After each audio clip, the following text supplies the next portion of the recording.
మమ్మల్ని మితిగా ప్రేమిస్తున్నటువంటి మా ప్రియచంద్రుడు తండ్రి దేవ, ఈ పరిశుద్ధమైన ఘనమైన శాశ్వతమైన నామానికి వందనాలు చేస్తున్నాను తండ్రి.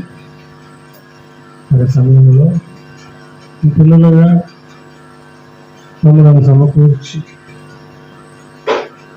విలువైనటువంటి ఈ యొక్క మహాజ్ఞాన గ్రంథములోని మాటలను మేము పరిశీలించడానికి, పరిశోధన చేయడానికి మాకు ఇచ్చిన ఒక అవకాశాన్ని బట్టి వందనాలు. 2 నిమిషాలు మీ మాటలు ధ్యానం చేయించుండగా, ఆలోచన చేయించుండగా కింద సమయోచితమైనటువంటి ఆలోచన జ్ఞానాన్ని సహాయాన్ని నాకు అనుగ్రహించమని నిమిషంలో పిల్లలను జ్ఞాపకం చేసుకోమని వేడుకుంటున్నాను. క్రీస్తు పేరట ఈ ప్రార్థన అడిగి వేడుకుంటున్నాం కాబట్టి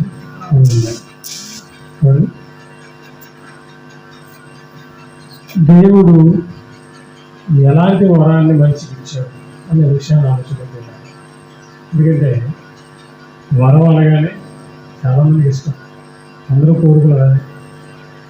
దేవుడు మీకు ప్రత్యక్షమై ఎలాంటి వరం అని, ఏం వరం కావాలో కోరుకోనైనా అనగానే మీరు ఏం కోరుకుంటారు అనగానే చాలా ఇల్లు కావాలను, కారు కావాలను, కాబట్టి ఉన్నటువంటి అప్పులన్నీ తీరిపోవాలను, అవసరం కష్టాలు పోవాలి, శ్రమలు పోవాలని చాలామంది అనుకుంటారు. సహజం. అయితే అసలు మనిషి దేవుడి నుండి కోరుకునే వరాలు ఏనా? అసలు మనిషి దేవుణ్ణి అడగవలసిన వరం, దేవుడి నుంచి తీసుకోవాల్సినటువంటి వరం ఇదేనా? ఆలోచించాలి. ఎందుకంటే మనిషి ఎప్పుడు దేని మీద ఆలోచన కలిగి ఉంటాడంటే ఈ భూ సంబంధమైనటువంటి ఆలోచనలు. అంతే కదా, మనిషి అనగానే భూ సంబంధం, శరీర సంబంధం. అంటే ఉదయం లేవగానే తన కంటికి కనిపించేది ఏంటి? శరీరం. కాబట్టి ఈ కంటికి కనిపిస్తున్నటువంటి శరీరానికి ఉన్నటువంటి కోరికలు తీర్చాలి. ఉదయం లేవగానే దాహం నచ్చుంటారు, దాహం అయిన తర్వాత ఆకలి, అన్నం తినాలి, టిఫిన్ చేయాలి, టిఫిన్ చేసిన తర్వాత భోజనం చేయాలి, భోజనం అయిన తర్వాత కొంతసేపు పడుకోవాలి, నిద్ర వస్తుంది, పడుకోవాలి. అంటే మనిషి ఈ భూమి మీద ఉన్నంత కాలం కూడా దేని గురించి ఆలోచిస్తున్నాడంటే శరీరం. ఎందుకు? శరీరము కంటికి కనిపిస్తుంది, మన ఆత్మ కనిపిస్తుంది. కాబట్టి కనిపించే శరీరంపై మనిషి దృష్టి పెట్టాడు, కనిపించిన ఆత్మని మర్చిపోయాడు. అంతే కదా. కాబట్టి ఉదయం లేవగానే మనిషి దేని గురించి ఆలోచిస్తాడంటే శరీరం. శరీరం లేవగానే శరీరాన్ని ఏం పెట్టాలి, ఏం తినాలి, తిన్న తర్వాత నేను ఎలా సుఖపెట్టాలి అని ఆలోచిస్తున్నాడు. నేను ఇంతకీ శరీరాన్ని నడిపించేది ఎవరు? ఆత్మ. అంతేనా? బైబిల్ ఏం చెప్పింది? ఆత్మయే జీవింపజేయుచున్నది, శరీరము కేవలము నిష్ప్రయోజనం. అంతే కదండి. అంటే ఈ శరీరంలో ఆత్మ లేకపోతే ఈ శరీరం ఏంటిది?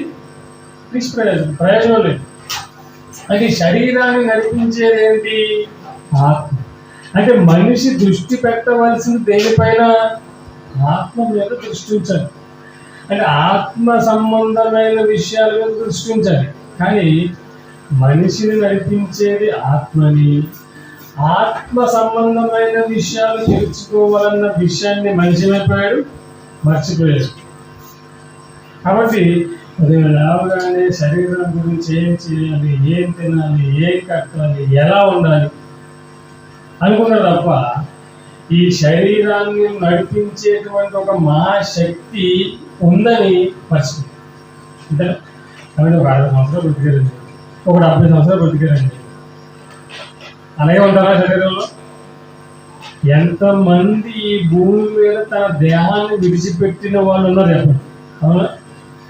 రాజులు ఉన్నారు, ధనవంతులు ఉన్నారు, అధికారులు ఉన్నారు, ఎవరైనా ఈ భూమి మీద ఇప్పటి వరకు పుట్టినప్పటి నుంచి మరణం లేకుండా శరీరాన్ని విడిచిపెట్టకుండా బ్రతికిన వారు ఉన్నారా భూమి మీద? అంటే ఆత్మగా ఈ శరీరంలో నివసిస్తున్నటువంటి మనము ఏదో ఒక రోజు ఎక్కడికి వెళ్ళిపోవాలి? శరీరాన్ని విడిచిపెట్టి ఆత్మలో ఉన్నటువంటి లోకానికి వెళ్ళిపోవాలి. అలా వెళ్ళిపోవాలి అంటే మనం ఏం చేయాలి?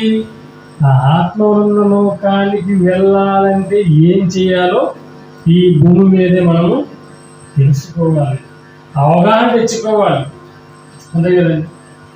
ఉదాహరణకి ఏదైనా ఒక వేరే దేశానికి వెళ్తున్నాం అనుకోండి, వెళ్ళే ముందు ఆ దేశంలో నుంచి ఆ దేశానికి వెళ్ళి వచ్చిన వాళ్ళని మనం కలుస్తాం.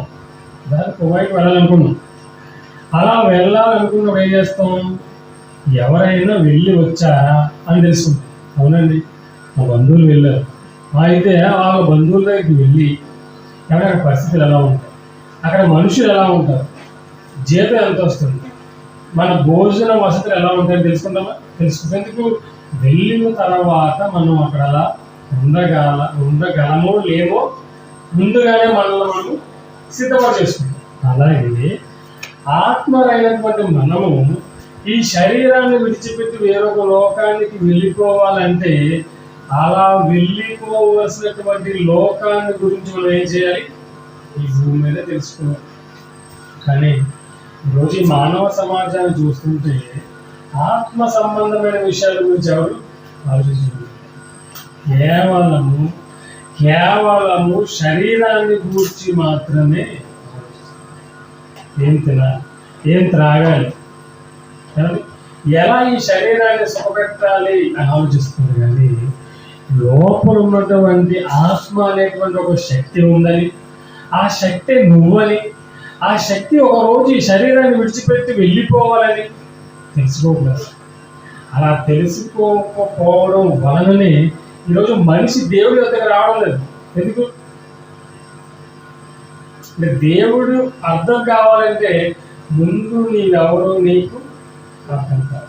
కాబట్టి ఇప్పుడు మన దేవుడికి మనిషికి దేవుడిచ్చిన వరం ఏమిటి అని మనం ఆలోచిస్తుంటే, ఇక శరీరాన్ని గురించి ఆలోచిస్తూ వెళ్ళిపోతుంటే అందరూ శరీర సంబంధమైన వరములనే.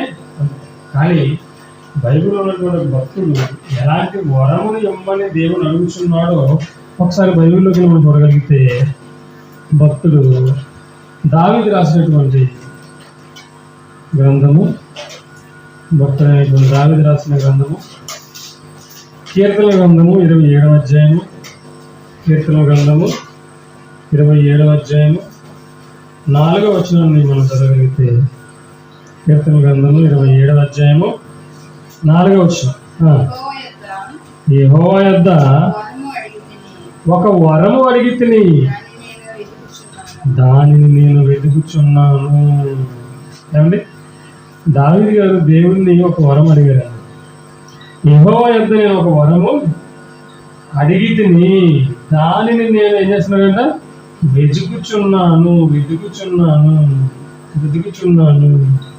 ఏంటి ఆ వరము? యెహోవా ప్రసన్నతను చూచుటకును, ఆయన ఆలయములో ధ్యానించుటకును, నా జీవితకాలం అంతయు నేను యెహోవా మందిరములో నివసింపగోరుచున్నాను. ఇది దావీదు గారు అడిగినటువంటి వరం ఏంటి? ఏమని అడిగారు ఆయన? ఏం వరం కావాలని కోరుకున్నాడు ఆయన? ఇదిగో నేను యెహోవా యొద్ద ఒక వరం అడిగితిని, దానిని నేను వెతుకుచున్నాను. అదేంటంటే యెహోవా ప్రసన్నతను చూచుటయు, ఆయన ఆలయములో ధ్యానించుటకును, నా జీవితకాలం అంతయు నేను యెహోవా మందిరములో నివసింపగోరుచున్నాను.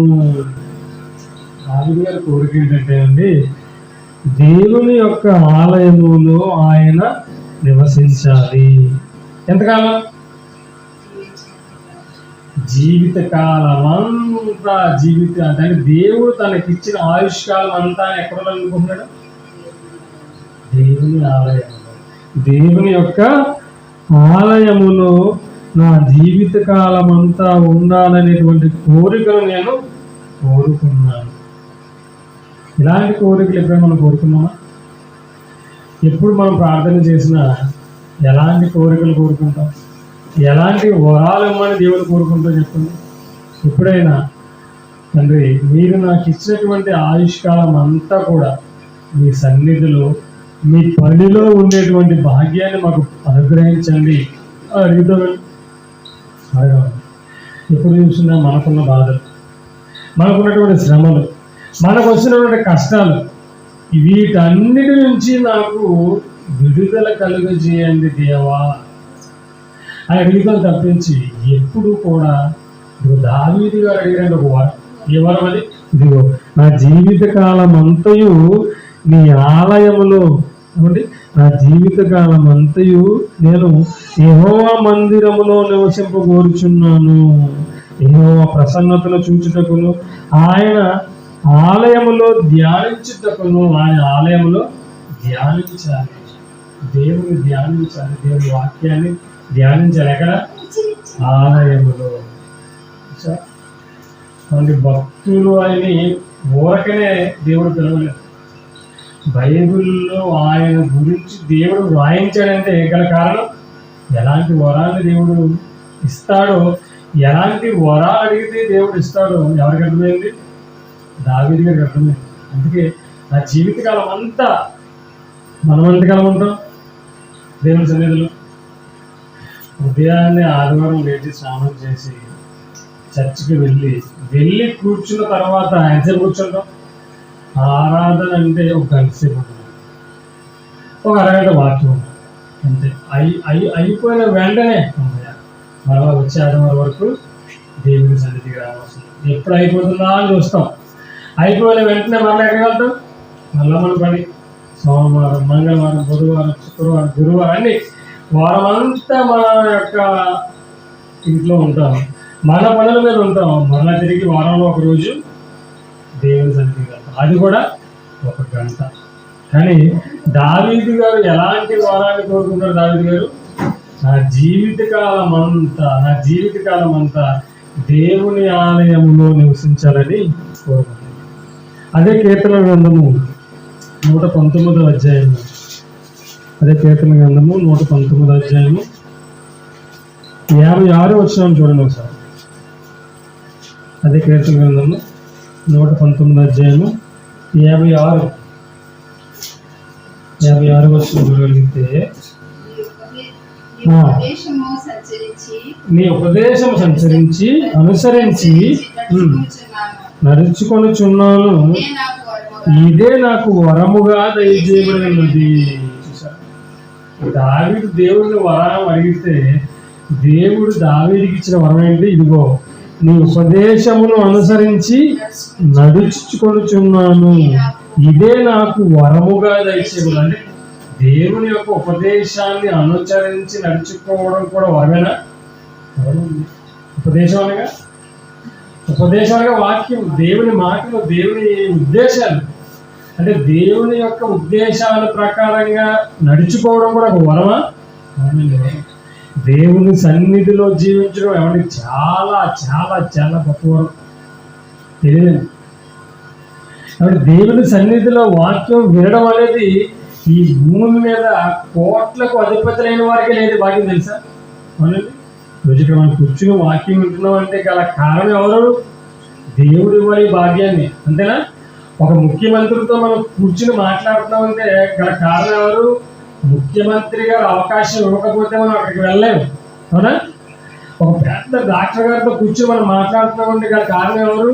ఆ డాక్టర్ గారు అపాయింట్మెంట్ ఇవ్వకపోతే కానీ అతని దగ్గరకు వెళ్ళలేదు. ఈరోజు దేవుని సన్నిధిలో దేవుని మాటలు, దేవుని ఉపదేశం మనం వింటున్నామంటే గల కారణం ఎవరు? దేవుడు ఇచ్చిన గొప్ప భాగ్యం. కోటీశ్వరులకు ఉంది ఇది? లేదండి. ధనవంతులైన గొప్ప గొప్ప వాళ్ళకు ఉందా? పేరు ప్రఖ్యాతులు పొందినటువంటి ఎంతో మంది మనుషులకి లేని భాగ్యము, గొప్ప వరం ఏంటి? దేవుని సన్నిధిలో మనము నివసించడం, అందులో దేవుని మాటలు వినడం. చూసారా ఎంత మంచి మాట చూసారా? ఏమి అనుగ్రహించి దానికి ఏమిచ్చాడు దేవుడు వరాన్ని? ఇదిగో ఏమిచ్చాడు? నీ ఉపదేశము అనుసరించి నడుచుకొనిచున్నాను, ఇదే నాకు వరముగా దయచేయబడి ఉంది. అబ్బా, నిజంగా వాక్యం అర్థమయ్యి దేవుని ప్రేమ అర్థమైతే తండ్రి ఎంతకంటే మంచి భాగ్యము నాకేం కావాలి చెప్పండి? అవునా? ఎంతకంటే మంచి భాగ్యము నాకేమి కావాలి అనే ఆలోచన మనలో కలగాలి. ఎంతకాలం ఉందని చెప్పండి భూమిలో? ఎంతకాలం నేను ఉంటాను, రేపు మరలా తిరిగి నేను వస్తాను అని ఖచ్చితంగా మన గుండెల నుంచి చెప్పగలమా? లేదా? ఈరోజు సమాజాన్ని, కాలాన్ని ఆలోచిస్తుంది. ఎవరు ఎప్పుడు ఈ లోకాన్ని విడిచిపెట్టి వెళ్ళిపోవాలో తెలియదు. ఎవరికి భూమి మీద ఆయుష్కాలాన్ని దేవుడు ఎంతవరకు ఇచ్చాడో తెలియదు. నా వాళ్ళు, నాది అని మనం అనుకుంటూ బ్రతుకుతున్నాం. కానీ ఏ రోజు మన సమయాన్ని ముగించుకుని వెళ్ళిపోవాలో మనకి దేవుడు ఇచ్చిన సమయం ఎంత, దేవునికి మనం ఇచ్చిన సమయం ఎంత? ఈ భూమి మీద దేవుడు మనకు 60 సంవత్సరాలు ఇచ్చాడు అనుకోండి. ఈ 60 సంవత్సరాల్లో 30 సంవత్సరాలు నిద్రగా సరిపోతుంది. అవునా? నిద్రపోతాం. ఈ 30 సంవత్సరాలు నిద్రపోతే మిగిలిన 30 సంవత్సరాల్లో మన కోసం మనం కష్టపడతాం, మన ఫ్యామిలీ కోసం. కాబట్టి ఈ 30 సంవత్సరాలు 15 సంవత్సరాలు మన జీవితం మనం చేసాం. ఇక మిగిలిన 15 సంవత్సరాలు అనుకోండి. ఈ 15 సంవత్సరాల్లో దేవుడికి ఇచ్చిన సమయం ఎంత? మనం దేవుని సన్నిధిలో మనం గడిపిన కాలం ఎంత చెప్పండి? అంటే దేవుని ముందు నిలబడితే దేవుడు వేసే ప్రశ్నకు సమాధానం చెప్పగలమా? నాయన, నీకు ఇచ్చింది నేను 70 సంవత్సరాలు కదా, నీవు నా సన్నిధిలో ఎంతకాలం బ్రతికావు అని అడిగితే, తల్లి నేను నీకు ఇచ్చింది 60 సంవత్సరాలు కదా, ఎంతకాలం నీవు నా సన్నిధిలో జీవించావు, ఏమి కావాలని, ఎలాంటి వరాలు కావాలని నువ్వు కోరుకున్నావు అని దేవుడు ప్రశ్నిస్తే దేవునికి సమాధానం చెప్పగలమా?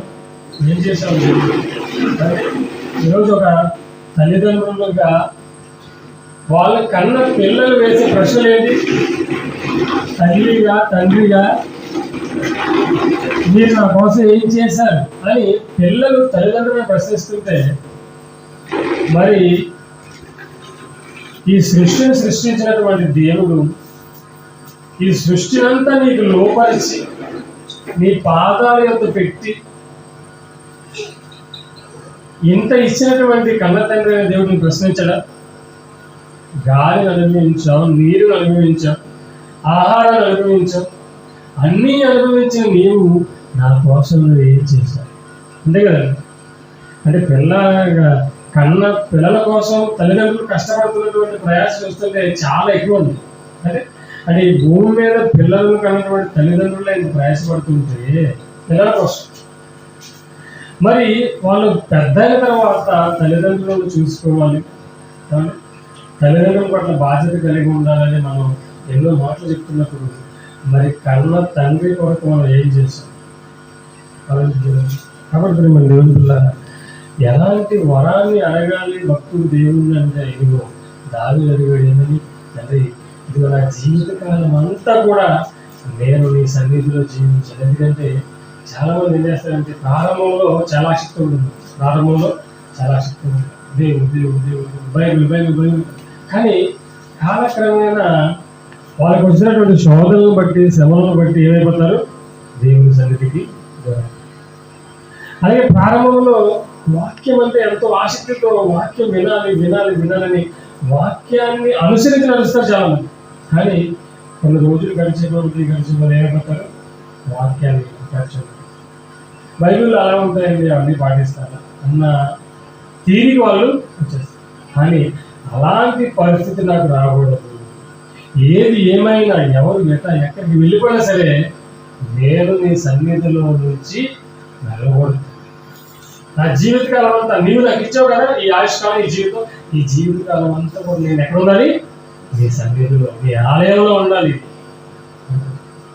రెండవదిగా ఏం కోరుకున్నాడు? ఇదిగో నీ ఉపదేశంను అనుసరించి, ఉపదేశం విని కాదు, అంటే వాక్యాన్ని వినడం కాదని గొప్పతనం, విన్న వాక్యానుసారంగా జీవించడమే. అంటే అలాంటి వరాన్ని దేవుడు ఇవ్వాలండి, అంతే కదా. అందుకే దావీదు ఇదిగో ఈ ఉపదేశాన్ని అనుసరించి నడుచుకునేటువంటి వరాన్ని నాకు దయచేయి తండ్రి అని ఆయన దేవుడు అడుగుతున్నట్టుగా మీరు అర్థమవుతుందిగా. కాబట్టి మనిషి దేవుడిని అడగవలసిన వరం ఏంటంటే ప్రాముఖ్యమైన వరం ఎల్లప్పుడూ తండ్రి ఇదిగో నీ సన్నిధిలో నేను జీవించాను.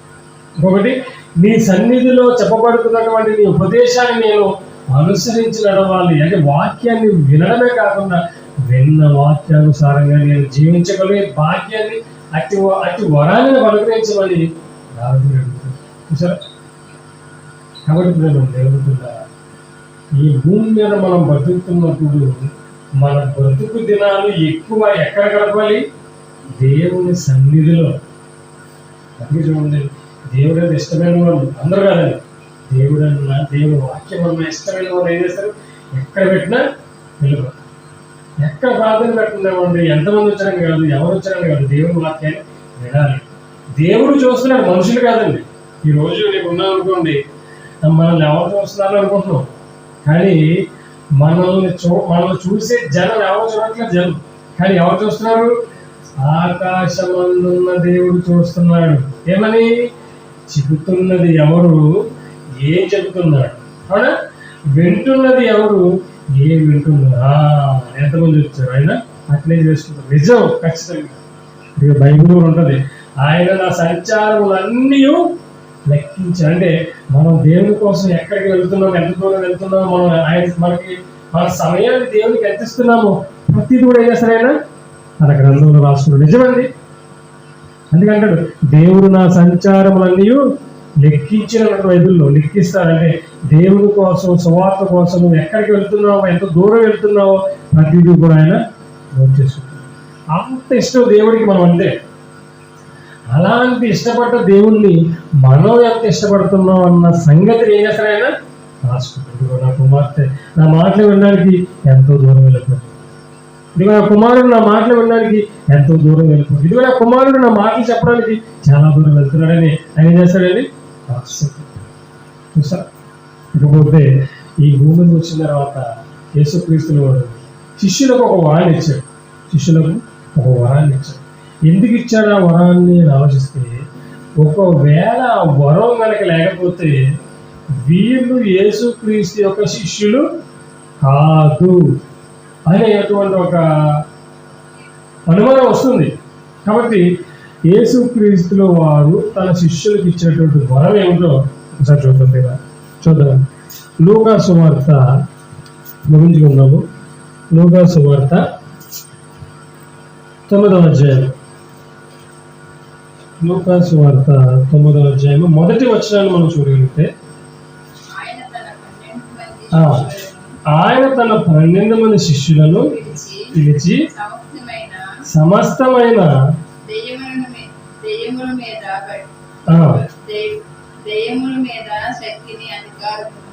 ఆయన తన 12 మంది శిష్యులను పిలిచి సమస్తమైన దెయ్యముల మీద శక్తిని, అధికారమును, రోగములు స్వస్థపరిచి వరమును వారికి అనుగ్రహించి. చూసారా? అంటే యేసుక్రీస్తుల వారు తన శిష్యులను పంపించే ముందు వాళ్ళని పిలిచి వాళ్ళకి ఎలాంటి వరాన్ని ఇచ్చాడు? దెయ్యాల్ని వెళ్ళగొట్టేటువంటి శక్తిని, రోగాలని స్వస్థపరిచేటువంటి వరాన్ని. అంటే ఆ రోజుల్లో అపోస్తలులుగా పిలువబడినటువంటి శిష్యులందరికీ యేసుక్రీస్తు వారు ఎలాంటి వరాన్ని ఇచ్చాడు? రోగాలను వెళ్ళగొట్టేటువంటి వరం. నిజంగా ఆ వరం ఒకవేళ వాళ్ళకి లేదనుకుంది, వాళ్ళు యేసుక్రీస్తు శిష్యులని నమ్ముతారు జనం? నమ్మరు. వాళ్ళు యేసుక్రీస్తు శిష్యులని నమ్మాలంటే వాళ్ళకి ఎలాంటి వరం కావాలి? దెయ్యాలను వెళ్ళగొట్టే వరం కావాలి, రోగాలను స్వస్థపరిచే వరం కావాలి. అవునా? కాబట్టి ఆ సందర్భాన్ని బట్టి, ఆ పరిస్థితులను బట్టి, ఆ కాలాన్ని బట్టి యేసుక్రీస్తుల వారు వాళ్ళకి ఆ వరాన్ని ఇచ్చారు. అవునా? మరి ఈ రోజు కూడా రోగాలను వెళ్ళగొడతాం, స్వస్థత చేస్తాం అనేటువంటి బోధకులు ఉన్నారా? మరి వీళ్ళకి ఎందుకు ఈ వరం? వీళ్ళకు కూడా ఈ వరం ఉందా? వీళ్ళు కూడా స్వస్థత చేస్తారా? వీళ్ళు కూడా రోగాలు పోగొడతారా? చెప్పండి. మరి వీళ్ళు కూడా రోగాలు పోగొట్టి స్వస్థతలు చేస్తే కరోనా సమయంలో అన్ని లక్షల మంది ఎందుకు చనిపోయారు చెప్పండి. అవునా? మరి ఆ రోజు శిష్యులు చనిపోయిన వాళ్ళని సైతం లేవనెత్తారు, వచ్చిన రోగాలన్నీ పోగొట్టారు. మరి ఈ రోజు ఉన్నటువంటి బోధకులు మాకు వరం ఉంది, వరాలు ఉన్నాయని చెప్పుకుని ఎందుకు చనిపోయిన వాళ్ళని కానీ రోగులను కానీ స్వస్థత చేయడం లేదు చెప్పండి. అర్థమవుతుంది? అంటే అది కేవలము శిష్యులకు మాత్రమే యేసుక్రీస్తుల వారు వరముగా ఇచ్చాడు. ఎందుకు ఇచ్చాడు? యేసు యొక్క శిష్యులని వాళ్ళని నమ్మాలని, వాళ్ళు చేసినటువంటి స్వస్థతలను, వాళ్ళు చేసినటువంటి సూచక్రియలను చూసి యేసు నిజమైన దేవుని కుమారుడని, దేవుడు పంపితే ఈ లోకానికి వచ్చాడని, ఏమని యేసు పంపితే శిష్యులు లోకానికి వెళ్ళారనేటువంటి విషయాన్ని జనులు నమ్మాలి అనేటువంటి విషయంతో, ఆలోచనతో యేసుక్రీస్తు ఏం చేశాడు? ఇదిగో రోగాలను వెళ్ళగొట్టేటువంటి గొప్ప వరాన్ని అపోస్తలులకు మాత్రమే ఇచ్చాడు. మరి ఈనాడు ఉన్నటువంటి బోధకులు ఉన్నాయంటే లేవు. మరి స్వస్థత లేవా అంటే స్వస్థత ఉంది, స్వస్థత జరుగుతుంది. ఎలా జరుగుతుంది? విశ్వాసం బట్టే. ఎవరు చేస్తారు? దేవుడు చేయాలి. నీ విశ్వాసాన్ని బట్టి, నీకున్నటువంటి నమ్మకాన్ని బట్టి ఎవరు చేయాలి? దేవుడు చేస్తాడు. కానీ ఆ మనిషి ద్వారా జరగదు. ఆ మనుషులు ఎటువంటి వరము లేదు. ఈ విషయాన్ని గ్రహించిగా చాలా మంది ఏమైపోతున్నారు? మాయలో పడిపోయారు. అంటే దేవుని ఎలా నమ్మాలంటే రోగాలు పోతాయి కాబట్టి దేవుడు, అప్పులు తీరిపోతాయి కాబట్టి, ఇక బాధలు కష్టాలు లేవు కాబట్టి. అంటే మనిషిని ఎలా మాయ చేసిందంటే, ఇదిగో నిన్ను కన్న తండ్రి పరలోకంలో ఉన్నాడు, ఆయన యొద్దకు నువ్వు వెళ్ళాలంటే దేవుణ్ణి నమ్మాలి అని బైబిల్ చెప్తుంటే వీళ్ళేం చెప్తున్నారు? నీ రోగాలు పోవాలంటే దేవుడు, నీకున్నటువంటి అప్పుల బాధలు పోవాలంటే దేవుడు. చూసారా? అంటే బోధ ఏమైంది? దేవుని ఇష్టం ఏమిటి? నన్ను తెలుసుకుని నా ఇష్టాన్ని నెరవేర్చి ఈ భూమి మీద నా కోసం బ్రతికితే ఎక్కడికి వస్తావు? నువ్వు పరలోకానికి వస్తావని బైబిల్ చెప్తుంటే వీళ్ళేం చెప్తున్నారు? లేదు, నీవు నీ ఇష్టానుసారంగా బ్రతికేసి నీ ఇష్టాన్ని ఈ భూమి మీద నెరవేర్చుకొని చనిపోయినా ఎక్కడికి వెళ్ళిపోతావు? పరలోకానికి వెళ్ళిపోతావు నాయన అని చెప్తున్నారు. ఇది ఏమోది? అబద్ధ బోధ. బైబిల్ చెప్పలేదని అడగండి. ఒకవేళ నిజంగా మనకు నచ్చినట్లుగా బ్రతికి, మనం నచ్చినట్లుగా తిరిగి చనిపోయి పరలోకానికి వెళ్ళిపోతే యేసుక్రీస్తు ఎందుకంటే అన్ని బాధలు పడాలి? అంతే కదండి. ఆయన కూడా చక్కగా వచ్చి పెళ్లి చేసుకుని పిల్లల్ని కానీ కాబట్టి చక్కగా వద్దామని చనిపోవచ్చు కదా. మరి ఎందుకు యేసు అన్ని బాధలు పడ్డాడు? ఎందుకు యేసు అన్ని శ్రమలు అనుభవించాడంటే, ఈ భూమి మీద శ్రమ పడితేనే చనిపోయిన తర్వాత నీకు సుఖం వస్తుంది. అర్థమవుతుందండి? ఈ భూమి మీద ఎవరైతే దేవుడి కోసం కష్టపడతారో, దేవుడి కోసం శ్రమ పడతారో వాళ్ళకు మాత్రమే అనుభవం. దేవుడు కాదండి. ఈ భూమి మీద నువ్వు సుఖపడితే చనిపోయిన తర్వాత ఎక్కడికి వెళ్ళిపోతావు? నరకానికి వెళ్ళిపోతావు. కాబట్టి ఇప్పుడు మేము దేవుడు మరి శిష్యులకు ఇచ్చినటువంటి వరం ఏదైతే క్రైస్తవులుగా క్రీస్తుని ధరించినటువంటి, క్రీస్తుని బాప్తిస్మం ద్వారా క్రీస్తులోనికి వెళ్ళినటువంటి మనకు ఎలాంటి వరాలు ఇచ్చాడు తెలిసిన దేవుడు. చూడండి, అపోస్తుల కార్యాలు 2వ అధ్యాయము, అపోస్తుల కార్యాలు 2వ అధ్యాయము 38వ వచనం. అపోస్తుల కార్యాలు 2వ అధ్యాయము 38. పేతురు, మీరు మారు మనసు పొంది పాప క్షమాపణ నిమిత్తము ప్రతివాడు యేసుక్రీస్తు నామమున బాప్తిస్మం పొందుడి, అప్పుడు మీరు పరిశుద్ధాత్మ అను వరము పొందుదురు. చూసారా? ఈ సందర్భం ఏంటంటే, యేసును చంపినందుకు వాళ్ళందరూ ఏమవుతున్నారంటే పశ్చాత్తాపడుతున్నారు.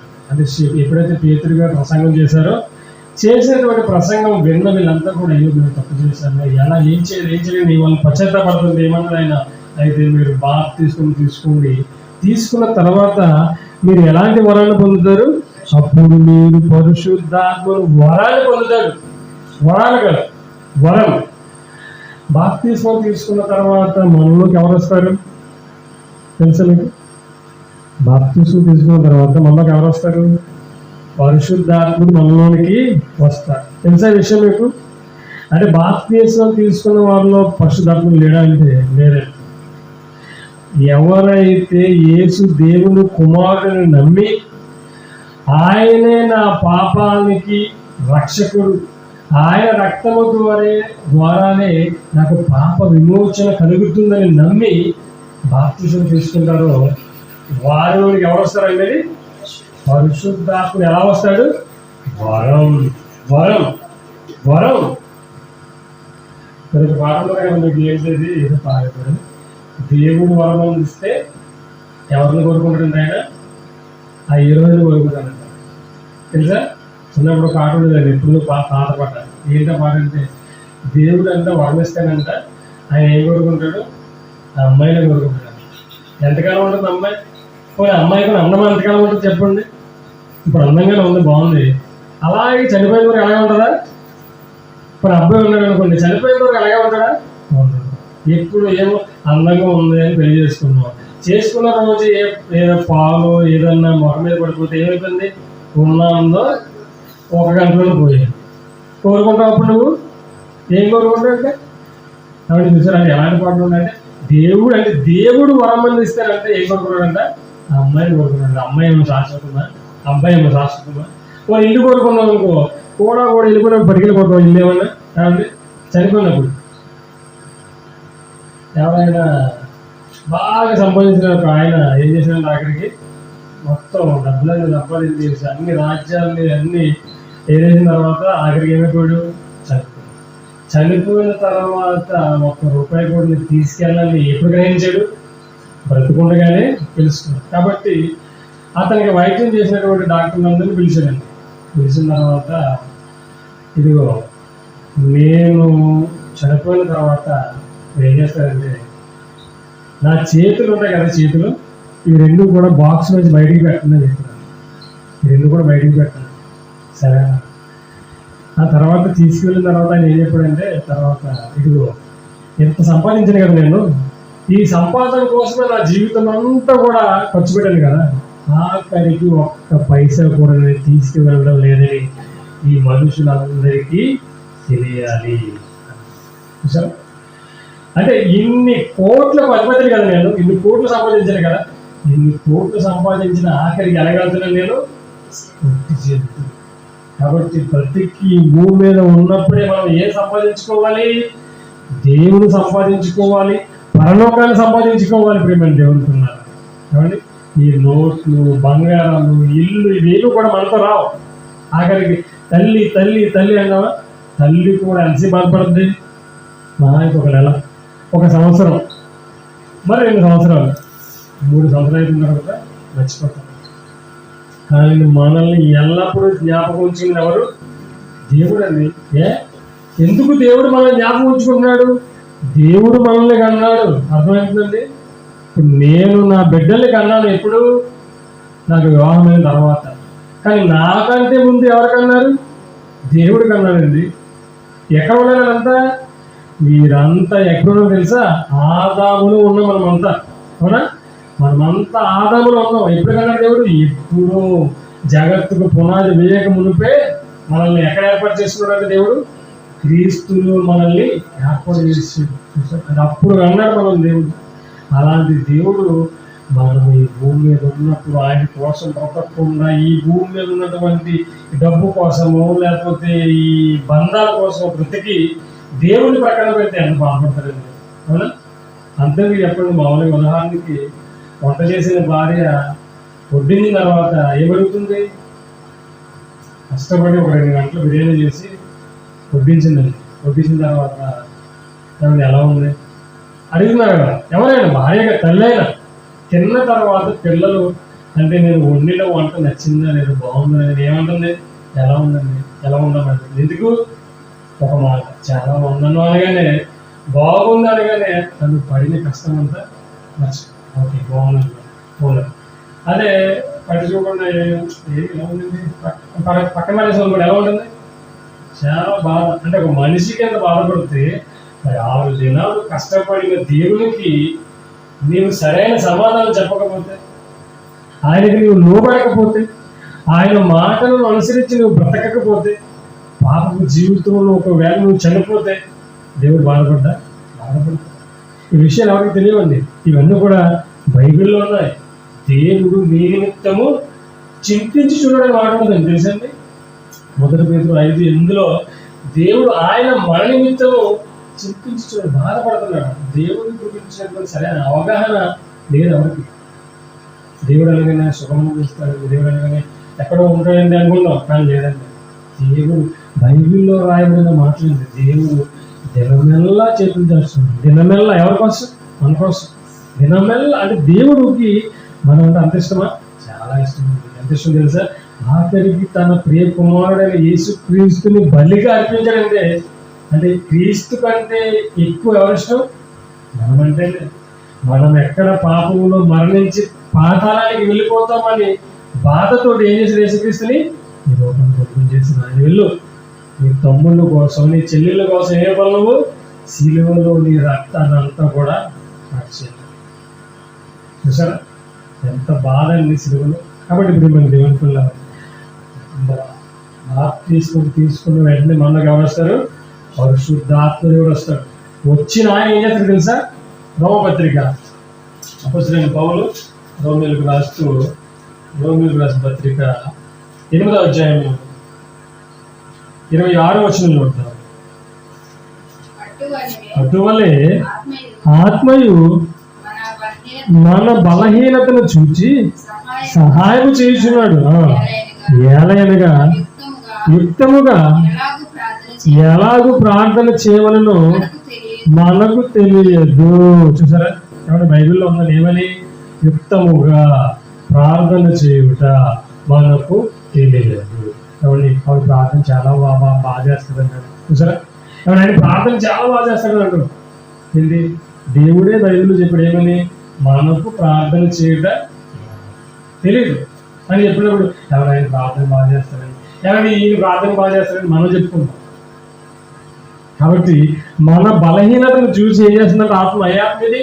పరిశుద్ధాత్మ మన పక్షాన్ని ఏం చేస్తుందంట? ఇదిగో ఎలా చేయవలనో మనకు తెలియదు కానీ ఉచ్చరింప సఖ్యము కాని మూలుగుతో ఆత్మ తానే మన పక్షాన విజ్ఞాపన చేయుచున్నాడు. చూసారా మన బలహీనత ఏంటి? బలహీనత అబద్ధం ఆడుకుంటున్నాం, అబద్ధం ఆడుకుంటాం, ఏదో చిన్న పొరపాట్లు చేయకూడదు అనుకుంటాం, చేస్తుంటాం. కాబట్టి మన బలహీనతను చూసి పరిశుద్ధాత్మ ఏం చేస్తున్నాడు? తండ్రి ఇతన్ని క్షమించు. ఎంతకంటే మంచి వరం ఈ భూమి మీద ఏమైనా ఉంటుంది చెప్పండి.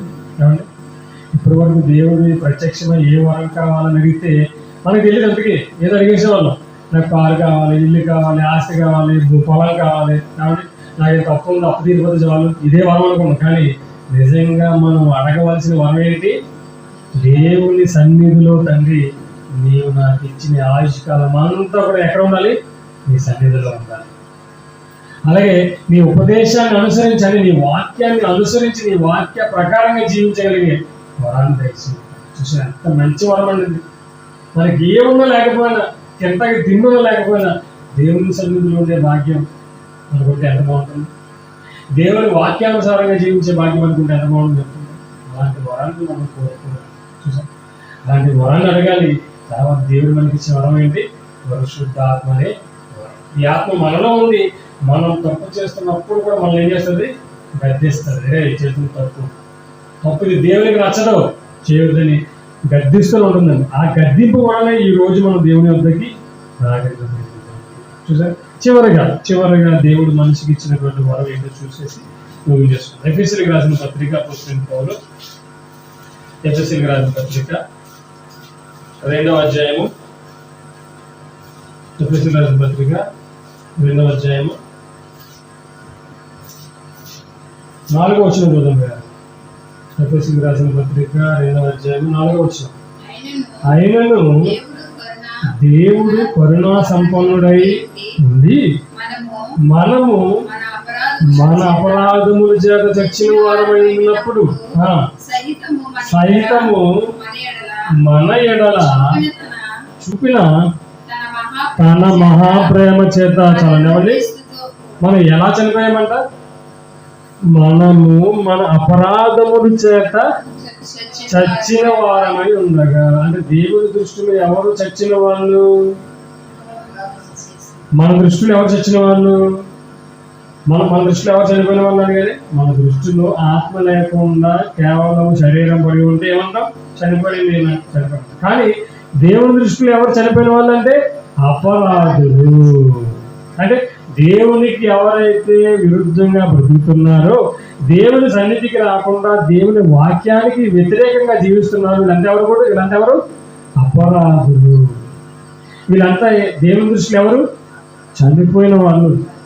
అపరాధముల చేత మీరు చచ్చిన వారు ఉండగా ఏం చేశాడు ఆయన? తన సహితము అపరాధములతో చచ్చిన వారు మేము ఉన్నప్పుడు సహితము మన ఎడల చూపిన తన మహా చూసారా? పదం చూసారా? తన మహా ప్రేమ చేత మనలను క్రీస్తుతో కూడా బ్రతికించెను. కృప చేత మీరు రక్షింపబడి ఉన్నారు. క్రీస్తు యేసునందు ఆయన మనకు చేసిన ఉపకారము ద్వారా అత్యధికమైన తన కృపా మహదైశ్వర్యమును రాబోవు యుగములలో కనపరచు నిమిత్తము క్రీస్తు యేసునందు మనలను ఆయనతో కూడా లేపి పరలోకమందు ఆయనతో కూడా కూర్చుండబెట్టెను. మీరు విశ్వాసము ద్వారా కృపచేతనే రక్షింపబడి ఉన్నారు. ఇది మీ వలన కలిగినది కాదు, ఇది ఏంటిది? దేవుని వరమే. అర్థమైంది ఇప్పుడు? ఏంటి? మనిషికి దేవుడు ఇచ్చిన వరం ఏంటి? ఏంటది? చెప్పలేండి. మనిషికి దేవుడు ఇచ్చిన వరం ఏంటి? యేసుక్రీస్తు నిత్య జీవం. ఇది మీ వలన కలిగినది కాదు. కాబట్టి పరలోకానికి వెళ్ళడం అనేది మనం ఏం చేసామా? కాబట్టి ఉచితముగా అనుగ్రహించిన, ఉచితముగా. నిజంగా యేసుక్రీస్తు ఈ భూమి మీదకి రావాలంటే నాకు 100 కోట్లు ఇవ్వండి, కాబట్టి బాప్తిస్మం తీసుకోవాలంటే 1000 రూపాయలు అనుకోండి. ఎవరైనా బాప్తిస్మం తీసుకుంటారా? ఎప్పుడైతే బాప్తిస్మం తీసుకుంటే 1000 రూపాయల ఎవరికి కావాలి బాప్తిస్మం? అవునా? లేదండి బాప్తిస్మం తీసుకుంటే నేను పరలోకం వెళ్తానండి, కాబట్టి బాప్తిస్మానికి 1000 రూపాయలు ఎవరైనా ఇస్తారా? ఎవరు? ఎందుకండి 100 రూపాయలు అమ్మాలండి, ఇస్తారా? ఎవరు? కానీ ఇది ఎలా వచ్చింది? దేవుడు మనకి ఉచితముగా, దేవుని కృప చేత మీకు అనుగ్రహింపబడింది. కాబట్టి ప్రియమైన దేవుడుకున్న మనిషికి దేవుడు ఇచ్చిన వరం ఏంటి? యేసుక్రీస్తు. యేసుక్రీస్తు దానికి భూమి మీదకి రాకపోతే మన పాపానికి క్షమాపణ అనేది ఉండదు. మనం చనిపోయి పరలోకానికి వెళ్ళే అవకాశమే లేదు. కాబట్టి ప్రియమైన దేవుడుకున్న మనిషి దేవుణ్ణి అడగవలసిన వరం ఏంటి? దేవుని సన్నిధిలో ఉండాలి. 1. 2, దేవుని వాక్యానుసారంగా మనం జీవించాలి. 3, యేసుక్రీస్తు వలె మనము జీవించాలి. నడవాలి భూమి మీద. అలా జీవించగలిగితేనే దేవుడు ఉన్నటువంటి మహాలోకానికి మనం చేరుకుంటాం. కాబట్టి విన్నటువంటి మనమంతా కూడా ఎప్పుడు దేవుడిని అడిగే భాగ్యం ఏంటి? ఇలాంటి వరాన్ని అడగాలి. తండ్రి, ఎల్లప్పుడూ మీ సన్నిధిలో ఉండే వరాన్ని నాకు దయచేయండి. అలాగే మీ సన్నిధిలో చెప్పబడుతున్నటువంటి వాక్యానుసారంగా నేను జీవించి మీరున్నటువంటి మహాలోకాన్ని చేరుకునే భాగ్యాన్ని నాకు అందరికీ అనుగ్రహించమనేటువంటి వరాన్ని ఎప్పుడు మనం అడగాలి. మరి యేసుక్రీస్తు కనుక ఈ భూమి మీదకి రాకపోతే పరలోకం అనేది లేదు, పాపానికి క్షమాపణ అనేది లేదు. కాబట్టి దేవుడు ఏం చేశాడు? ఇది మీ వలన కలిగినది కాదు, ఇది మీకు ఇచ్చిన వరం. చూసారా? దేవుడు ఇచ్చిన వరం ఏంటి? పరలోకం. పరలోకం లేకపోతే మనం ఎక్కడికి వెళ్ళిపోతాం? నరకానికి పోతాం. నరకానికి పోయి నరకం ఏం చేయాలి? అగ్నిలో మళ్ళా మారుతాం. ఏమని ఎవరు చూపించారండి నరకం ఉందో లేదో మీరు ఏం చూపించారని వచ్చారు అంటున్నారు. అమెరికా వెళ్ళారు మరి ఎప్పుడైనా? అమెరికా వెళ్ళలేదండి. మరి వెళ్ళొచ్చిన వాళ్ళు చెబితే వింటున్నాం. అవునా? వెళ్ళొచ్చిన వాళ్ళు అమెరికా ఉందని చెప్పి వింటున్నాం, కానీ మనం వెళ్ళాం అమెరికా వెళ్ళలేదు. మరి అలాగే నరకం ఉందని ఎవరు చెప్పారు? యేసుక్రీస్తు చెప్పాడు, సృష్టించిన దేవుడు కూడా చెప్పాడు. కాబట్టి నమ్మాలి, నమ్మి తీరాలి. కాబట్టి మేము ఏమంటున్నాం? మనిషికి దేవుడు ఇచ్చిన వరం ఏంటి? వరం. ఈ వరాన్ని మనం పోగొట్టుకోకూడదు. భూమి మీద ఎవరు ఇవ్వలేడు వరాన్ని, అవునా?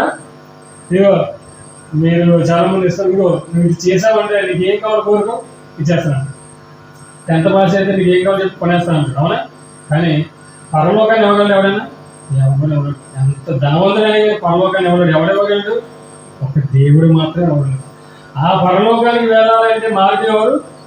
యేసుక్రీస్తు ఒక్కడే. ఇంక ఎవ్వడు ఈ భూమి మీద దేవుని వద్దకు చేర్చి అధికారం కానీ శక్తి కానీ ఎవరికి లేదు. కాబట్టి దేవుడు ఇచ్చిన వరం ఏంటి? పరలోకం. ఈ పరలోకాన్ని మనం పొందుకోవాలని మనం ఏం చేయాలి? ఎల్లప్పుడూ దేవుని సన్నిధిలో ఉండాలి. సన్నిధిలో చెప్పబడుతున్న దేవుని వాక్యానుసారంగా జీవించాలి. అలా జీవించినప్పుడే ఆ వరాన్ని మనము పొందుకుంటాం. అలా జీవించకపోతే ఆ వరాన్ని మనము ఏం చేస్తాం? పోగొడతాం. కాబట్టి అలా ఉండకుండా ఎల్లప్పుడూ దేవుని సన్నిధిలో ఉంటూ దేవుని వాక్యానుసారంగా జీవిస్తూ దేవుడిచ్చిన వరాన్ని మీరు అందరూ పొందుకోవాలని కోరుకుంటూ ఈ మాట ముగిస్తున్నాను. చిన్న ప్రార్థన చేసుకుంటాం.